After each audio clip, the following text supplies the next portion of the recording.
हिंदी कहानी में आपका स्वागत है। आज हम आपको सुनाता हूँ चींटी और कबूतर की कहानी। एक समय की बात है, भीषण गर्मी के दिनों में एक चींटी पानी की तलाश में इधर-उधर घूम रही थी। कुछ देर घूमने के बाद उसने एक नदी देखी और उसे देखकर प्रसन्न हुई।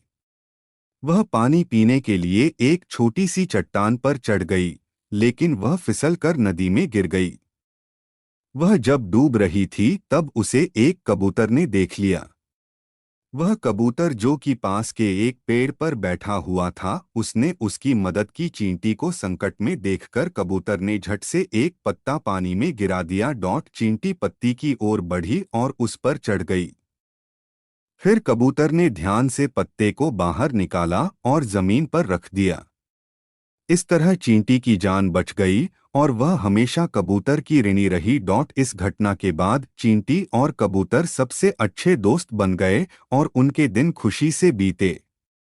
लेकिन एक दिन जंगल में एक शिकारी आया। उसने पेड़ पर बैठे सुंदर कबूतर को देखा और अपनी बंदूक से कबूतर पर निशाना साधा। यह सब वह चींटी देख रहा था जिसे कि उस कबूतर ने बचाया था। यह देखकर उस चींटी ने शिकारी की एड़ी पर काट लिया, जिससे वह दर्द से चिल्लाया और उसके हाथ से बंदूक गिरा दी। कबूतर शिकारी की आवाज से घबरा गया और उसे एहसास हुआ कि उसके साथ क्या हो सकता है।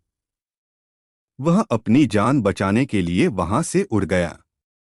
जब वह शिकारी वहां से चला गया, फिर कबूतर वहां उस चींटी के पास आया और उसकी जान बचाने के लिए उसे धन्यवाद दिया। इस तरह दोनों दोस्त विपत्ति के समय में एक दूसरे के काम आए।